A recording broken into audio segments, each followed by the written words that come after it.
Hello, everyone, and welcome back to the Sports Lovers Podcast. I am your host, Brock, with my beautifully talented co host, Hunter Nisley. Hunter, how are you doing today? Oh, Brock, thank you for having me, sir. Right back at you as well. You're a very beautiful, talented man that I get to discuss sports with, and uh, I'm really looking forward to today's conversation. Thank you, as always. Well, I'll tell you what, Hunter, it felt like just yesterday college football started. It was Labor Day weekend, and we were enjoying some college football. Now the regular season is over, went by like that. Crazy, crazy And stuff, man. yeah, we're waiting on this Saturday's championship Saturday, which I'm really excited for. I really like the conference championships. But today we have decided we're going to recap the Penn State Nittany Lions season, maybe talk about their future, and give our take on the age-old question, the question they've been asking since he got there: should they fire Franklin? We both live in the area, big Penn State fans, and yeah, we're gonna give our takes on. I'm gonna hand it over to Nisley to give his first thoughts here on the season in general and what he thinks going forward. Yeah, overall, State 10-2, number 8 in the college football playoff rankings right now. Uh, Still chatter of, hey, should we fire Franklin? Absolutely not. That would be a really, really bad decision for uh, for Penn State to fire James Franklin. I'll get into more of that later. But overall, a pretty successful season. A lot of predictions early on were looking at like an 8-win season, roughly, for the Nittany Lions. 6-year quarterback in Sean Clifford. A lot of young guys on both sides of the ball. Offensive line was a question mark. Uh, Joey Porter, who just declared for the NFL draft, was kind of a question mark because he had a really up and down season last year. But they came out, they played really, really well. Of course, two losses they have, one to number 2 Michigan currently. It was a blowout in Ann Arbor there, Yeah. but they played Ohio State really close at home. The score doesn't quite reflect the how close that game was. Penn State was winning with about 9 minutes to go in that game. It was really, really fun game to watch. But when you lose to the number 2 team and then the number 5 team in the country, and you're currently ranked number 8, that's still something to be proud of, especially after the COVID year and the disappointment of last year after their 5-0 start. Um, it's Things are really looking up. Looks like Penn State is likely going to be in the Rose Bowl, which is really exciting. First time since I think 2016 that Penn State will most likely be in the Rose Bowl.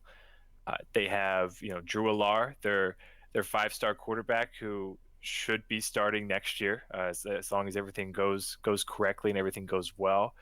Their offensive line improved a lot. They're bringing in 2 of the top 3 offensive line recruits in next year's class, along with keeping their star left tackle from this year. A lot of things to be excited about. A lot of things to be proud about. Uh, and can I sign James Franklin to more years than his current extension that goes through like 2030? Because I'm down. I'm already down. Yeah, I feel like when the season ended, I was like, that was kind of a frustrating season. But now that I like went back, I really looked through the whole thing and really thought about it. I was like, oh, that's a heck of a season. I mean, especially you brought this up too, like that the COVID year 2020 was an abysmal year for Penn State football, and then the year after was a little bit better, but not great. Things really did not look great. So to kind of like have a return, or what I believe is a return to form for the Penn State football this year, was really great, really nice to see. Um, it is frustrating that the old the old woes of the of the Franklin era kind of return. That's like struggling against the big name teams. Can't quite get over the hump. They did back in 2016, and then it's kind of like they've been struggling to get right back there. But I think the thing that people are really taking for granted is like, if you gave me little to no information about the Big Ten and you said rank your best teams, it would be a toss up. I mean, now I guess I'd say it would be Michigan, Ohio State, and I'd say Penn State is now the third best team in the Big Ten, and I don't know, I think that's something to really be happy about. It's frustrating that those two really get the better of Penn State, but now like there are teams like Maryland, like Rutgers, like Indiana, like you know they really would like to beat Penn State. That would be a signature win for their program, and Penn State keeps winning. So it's kind of frustrating having to do a little bit of a reset. But I mean, yeah, 10-2, going to a good bowl game, like, and yeah, like I think the future is bright with Drew Aller. So yeah, I at first I'll even admit there have been many times through anger and passion, and I meant it. I was like, we got to get rid of Franklin. I'll admit it 100%. I was like, get rid of Franklin and hire Ed Orgeron.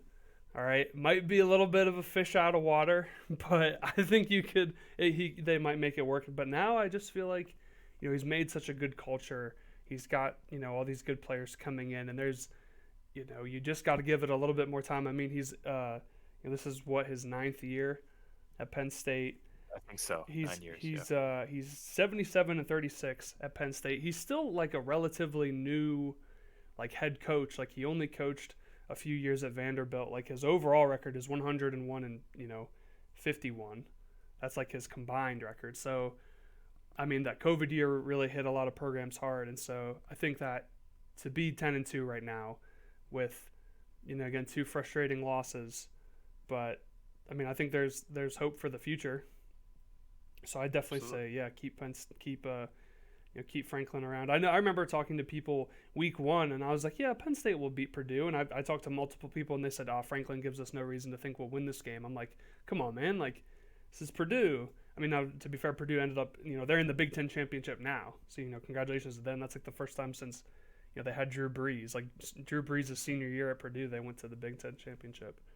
So I think, I mean, a shutout over Maryland. You beat Michigan State to stop them from going to a bowl game, and you get the land grant trophy back. There's just a lot of positive things, and it was a good season. It was a fun season, and now we have a good bowl game to look forward to. Yeah, you wish there was more. You wish you could take that next step, but I mean, the reality of it is they got punched in the mouth the past 2 years, and now they're kind of back to a form. So I don't know. I think I'm with you. Like, keep them around. I don't think like, there's been good progress. That first year with Franklin, it was like, like a rough start, but since then things have been getting better. And we even brought this up, not even on the pod, but just casual conversation. Like, when James Franklin took over Penn State, like, not a good job, not a good position. They really, like, you said, like, really close to having the death penalty. Didn't get the death penalty. When James Franklin took over, Penn State couldn't play in bowl games. Like, that's the reality. Yeah, that's the reality. It was that they couldn't even play in bowl games, and that was, lifted while he was there. So he's really done. I think people are just kind of spoiled with some of the success. Like, they forget that, not too long ago we weren't even allowed to play in a bowl game. So I don't know. I think this was a good year. Absolutely. I'm happy you brought up a little bit of, we had an off-camera or an off-pod conversation a few weeks ago where we discussed a lot of these things that we're discussing now. I think a big thing to remember is Penn State is a really good football program. They're probably in like about the top 15 or so just football programs in America. They're really solid, usually year in and year out. It's important to remember that they are not Ohio State. They are not Alabama. They are not Clemson, at least what Clemson's been in the last several years. They're not an elite program, at least not yet. Will they ever get there? I'd be kind of surprised if they do. But for a program like Penn State, there are windows of opportunity where they just have to cash in, and those windows of opportunity only come so often.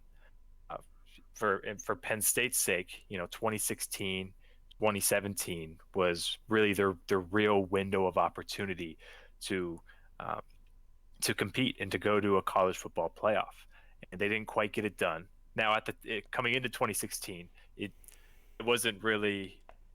Penn State came in unranked to start the year, and that nobody knew that was a potential window of opportunity at that time. It didn't feel like it.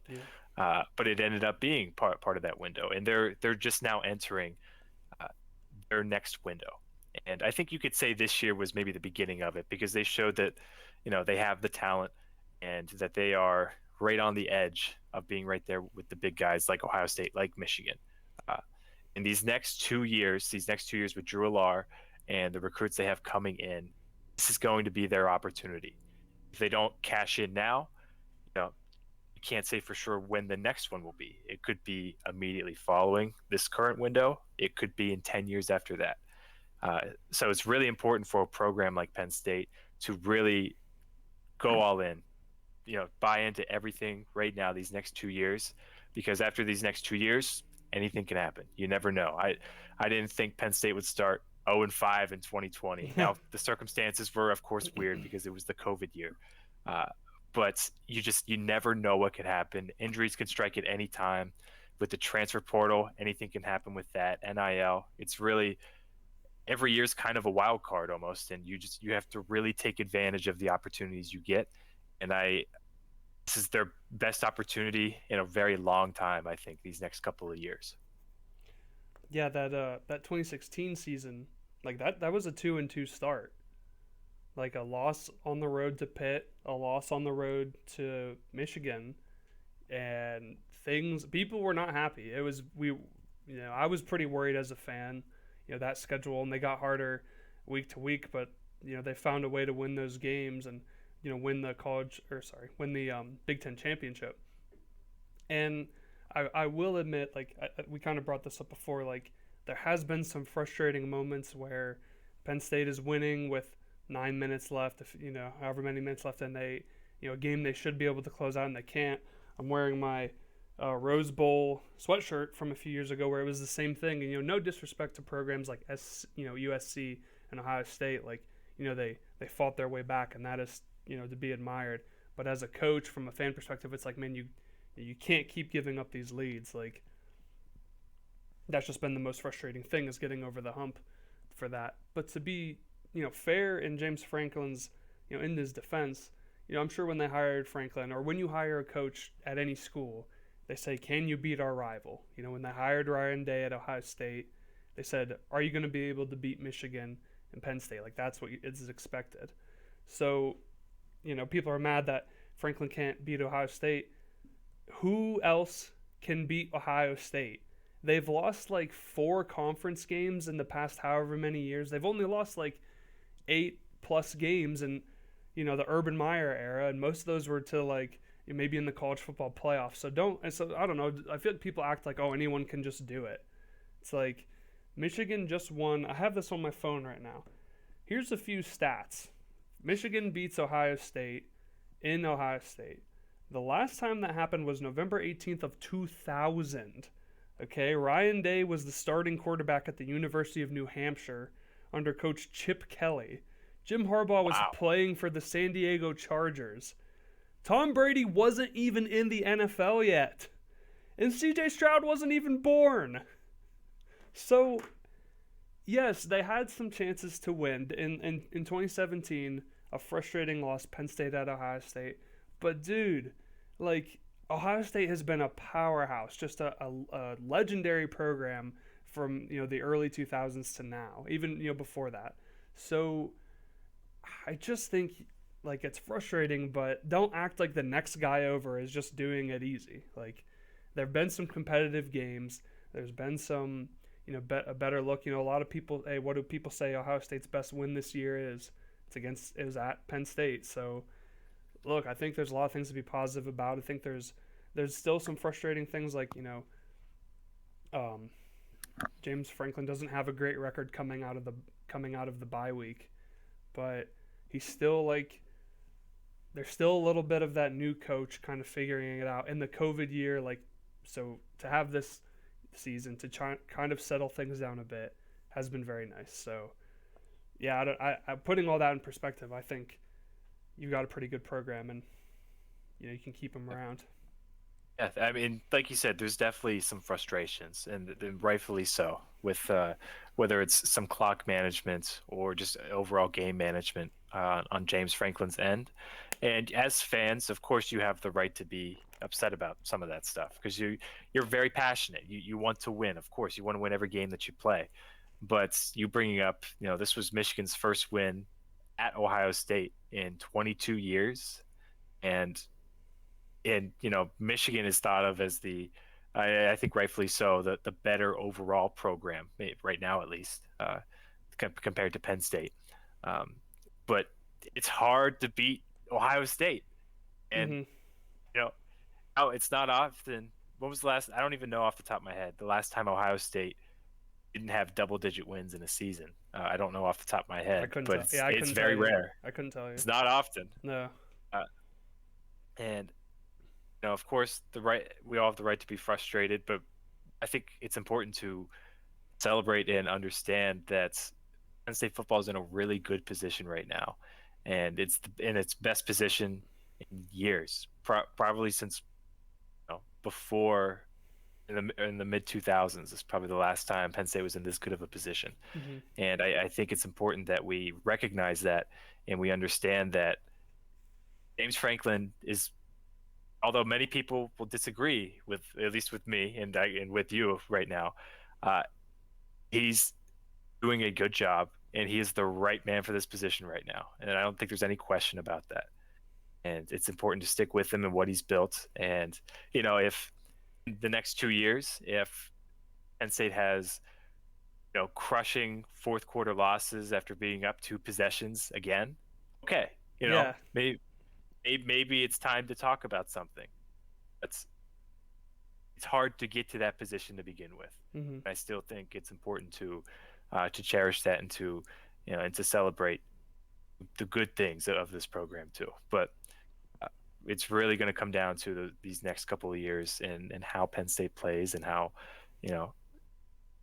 James Franklin coaches. And I guess I'm excited to see, even if it doesn't go well, I'm still excited to see, and I'm still a fan. Yeah, I was I actually got to go to the Michigan State game with my siblings, and it was I really kind of just fell in love with the sport all over again and with the program all over again. Just like the passion, like the crowd being so passionate and the players being so into it. I mean, I think it's a great place to be, and I just think like it's a tough reset.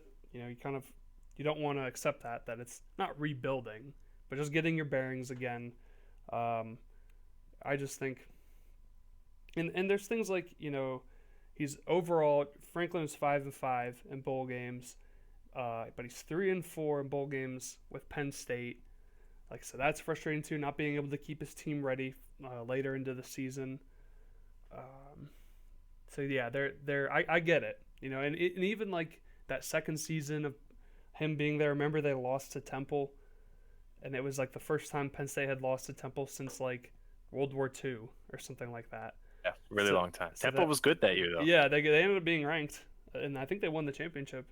But still, that's the kind of thing that I remember talking to one of our old high school teachers about it, and he was like, "That's the kind of thing that gets people fired." And I was like, and it almost did, maybe. True. We're still talking about it today, so it's Yeah. relevant. I was looking through the schedules earlier. I was trying to go through like each game. I was like, I remember this one, and then I was like, what happened this year? And I was like, oh yeah, that really sucked.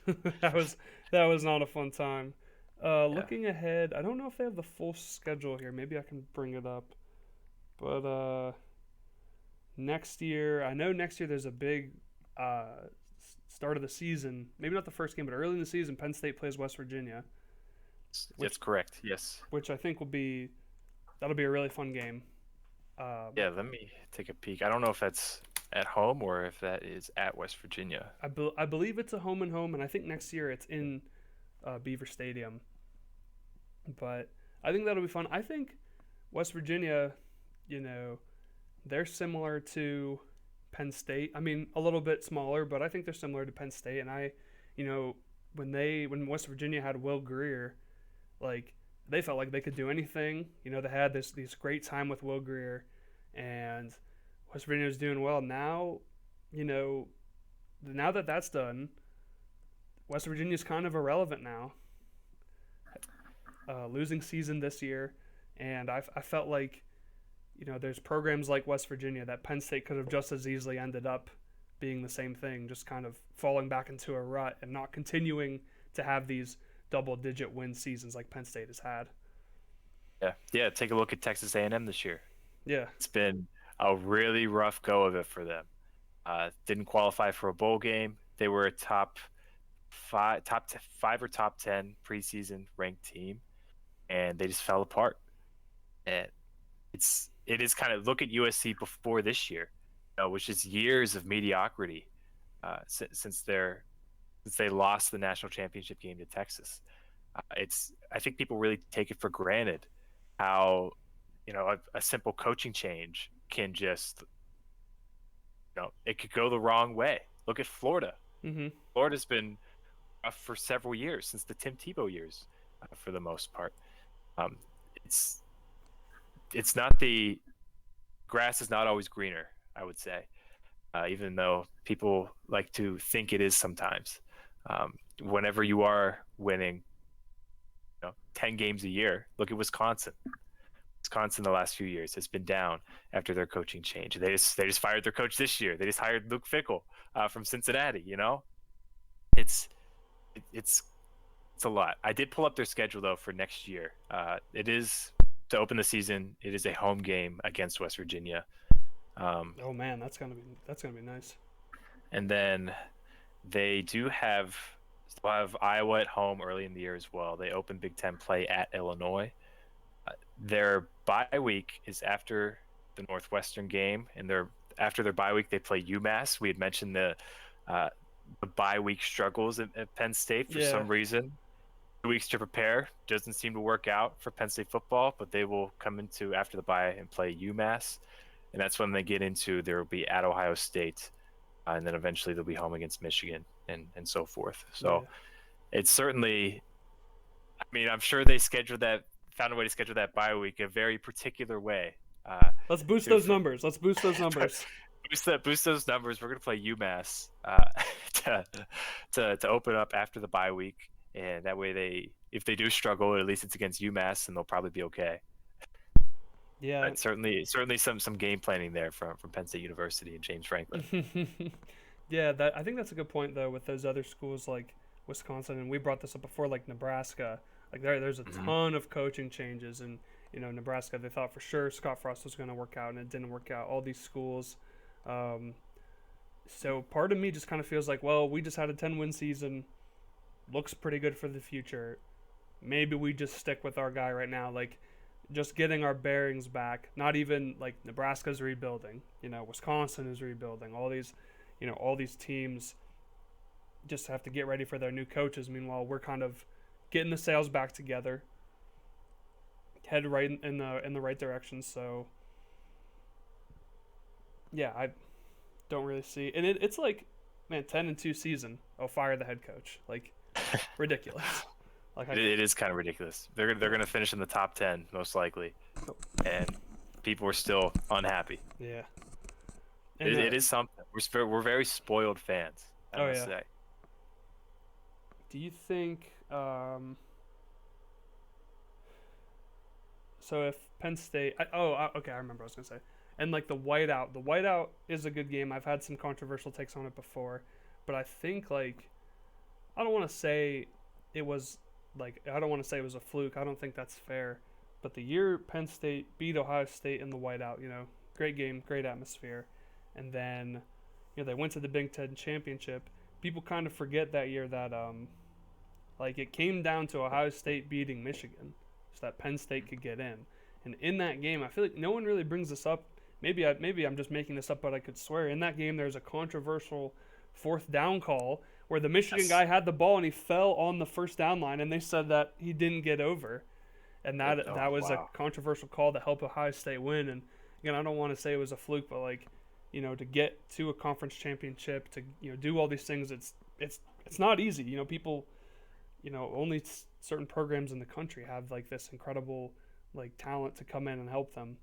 So I just think I'm kind of just saying the same thing I said before. Like, hey, in a good spot, keep bringing in these good players, keep this good atmosphere. I think it's a fun place to go. That people want to be there, people want to see the games, and yeah, I say keep the train going, keep Franklin. I do think it's interesting that they have a hard time keeping like defensive coordinators, offensive coordinators. Like it seems like a pretty good place to be with. And I also think after Franklin, whenever it is that his time is done at Penn State, I think he's made it a what's the word I'm looking for here?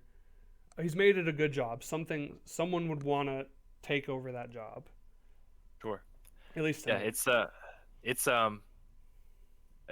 with the when it comes to the coordinators, that's always, especially for bigger programs, it is very difficult to hang on to coordinators just because of them getting different jobs elsewhere. Because a lot of them have the aspirations to be a head coach and not necessarily an offensive or defensive coordinator. Um, it is a struggle, especially with just uh, building chemistry within your team and within your players, especially an offensive coordinator. In Sean Clifford's tenure right now, Mike Yursich is the offensive coordinator. This is the first time this year. This is the first time that Sean Clifford has had the same offensive coordinator for back-to-back years as a quarterback here at Penn State. Wow. That's insane. It's difficult to learn these new regimes year in and year out and still be competitive and still play as well as he has. Although people will disagree with me on that. Sean Clifford has been a good quarterback at Penn State. Not a great quarterback, but he has been a good quarterback for Penn State. But we'll see with what Manny Diaz does after this year. I would assume he's just going to hang around for one more year, but you never know. There have been some talks of he has a lot of ties in Florida, so you never know. There are a couple jobs open down that way, so you never know where Manny Diaz might end up. But I wouldn't expect him to stay past next year, as long as things go well for him. Yeah, I was in a similar boat. I think even like a week ago I was telling you like I was like, man, Sean Clifford, like, come on, dude. Like after so long, I feel like you haven't learned anything. But being there for his last game in Beaver Stadium and it was over, I was kind of like, I was too hard on the guy. Like, I don't know how he is as a person. I've never met him. But like definitely a competitor. Like he worked hard. Like I think we can send him off with a smile and a wave, and just look forward to next year and all the dedication that he put to this team. And it was a pretty emotional thing. I don't know. Like I said, like I was there and I was like, oh, like you know maybe it wasn't too bad. Mm-hmm. So yeah, that's but yeah, Drew Aller. I think Drew Aller's gonna have some. I think it's a promising future with Drew Aller. I agree. Do you Yeah, it's know? a Do you know really what he bright was future. recruited out of high school, or what was his? Was he a 4 star? Almost He was a 4 star. 5 star. 5 star. He was, Okay, yeah, he was, I believe, the number one quarterback in his class. that's good So to hear. he's the real deal, and I, I really hope it works out Yeah, me too. because there have been some 5 star quarterbacks for Penn State who have not necessarily worked out. Christian Hackenberg was decent. Anthony Morelli Ooh, wasn't particularly great for Penn State, so he was a 5 star quarterback as well. But I've got my fingers crossed, and I have high hopes for Aller and for Yursich is going to hang around because that's Aller is Yursich's guy. So uh, we know we'll at least hang on to him for a couple of years. yeah.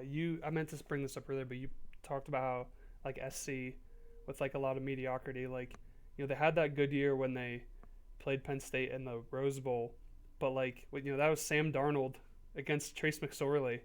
But like after that, what did SC do? They faded back into obscurity, trying to get back to where they were. Now they have, um, They're good. yeah, they're good. I can't believe Lincoln Riley.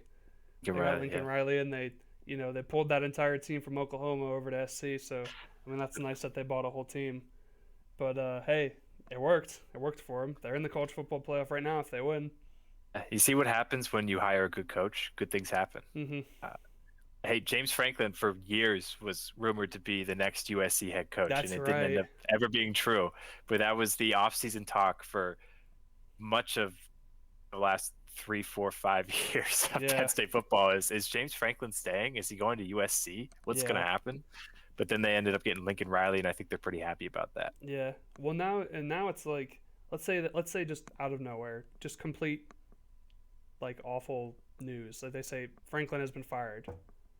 It's like, well, who's left to hire? Like everyone said they'll fire Franklin and they'll hire Matt Rule. Well, Matt Rule's at Nebraska now, so I don't know. I don't know who's left to just get a new head coach.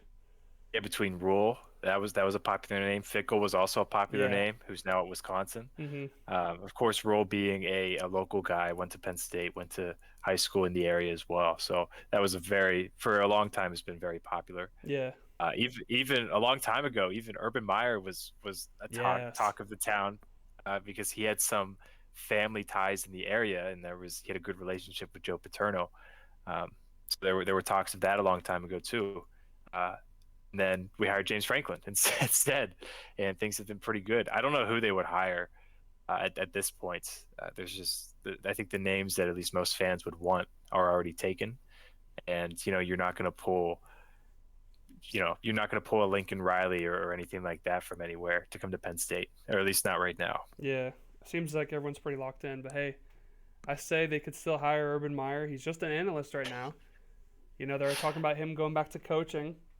Like Got a what? proven track record, Yeah, I guess, at yeah. least in college, not in I the NFL. I do wonder if would the fan base accept him? Like would it be an instant would they boo him?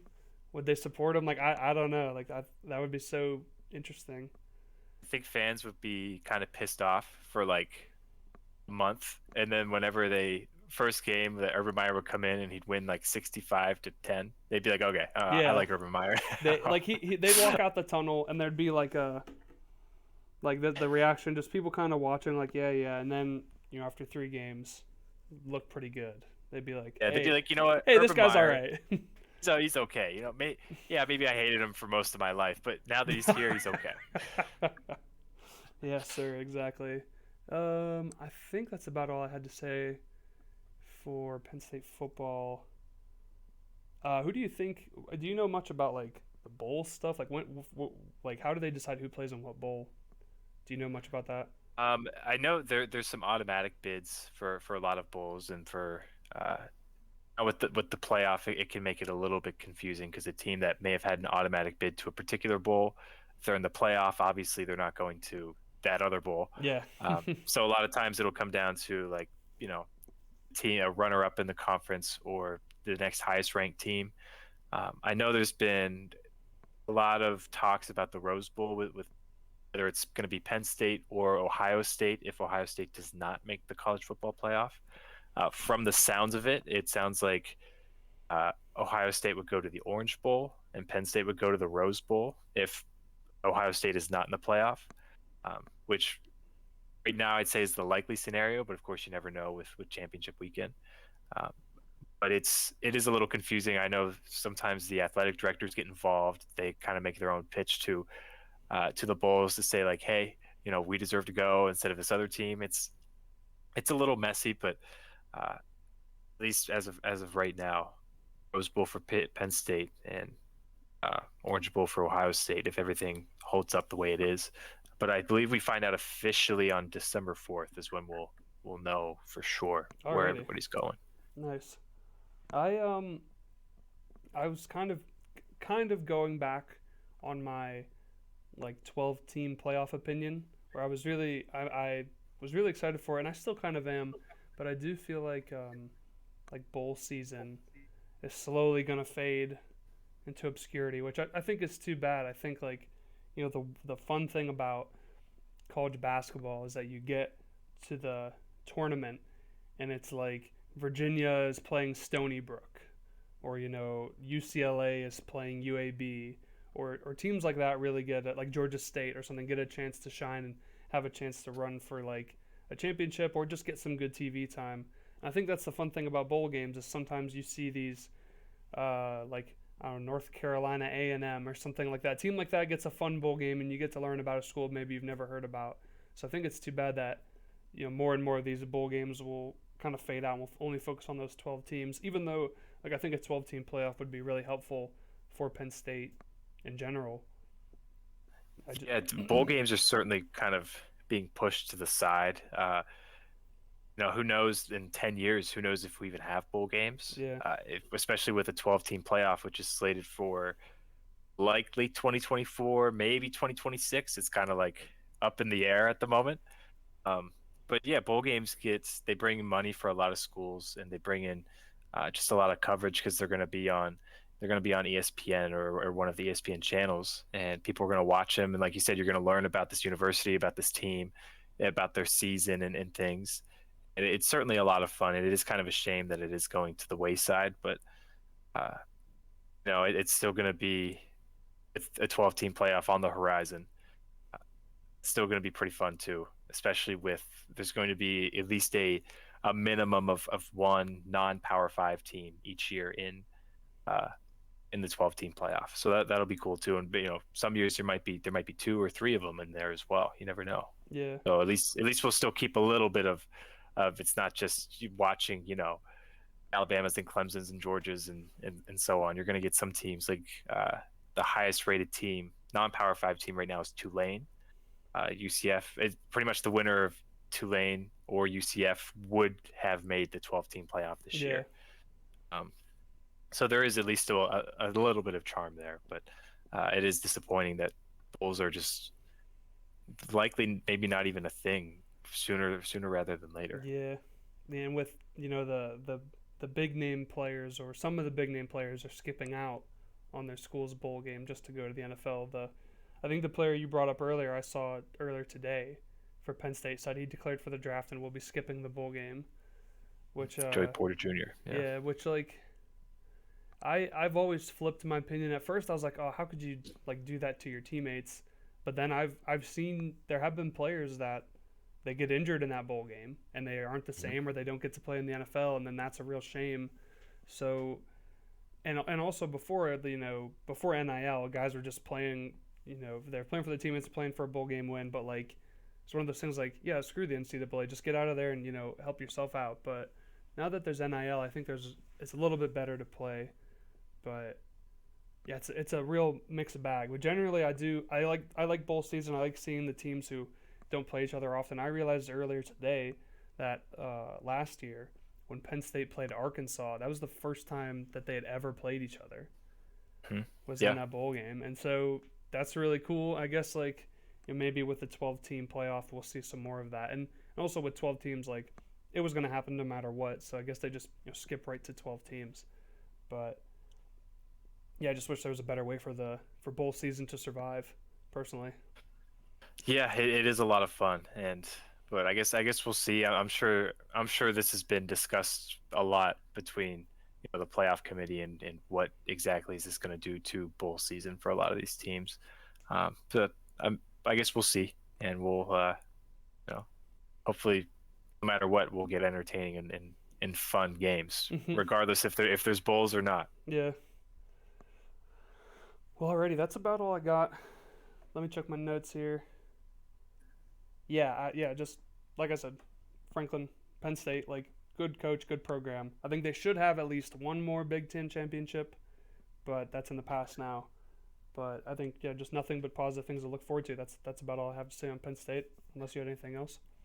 Yeah, that's pretty much the gist of what I got. Good season, bright future, and these next 2 years are going to be very important, very vital for Penn State football and their program.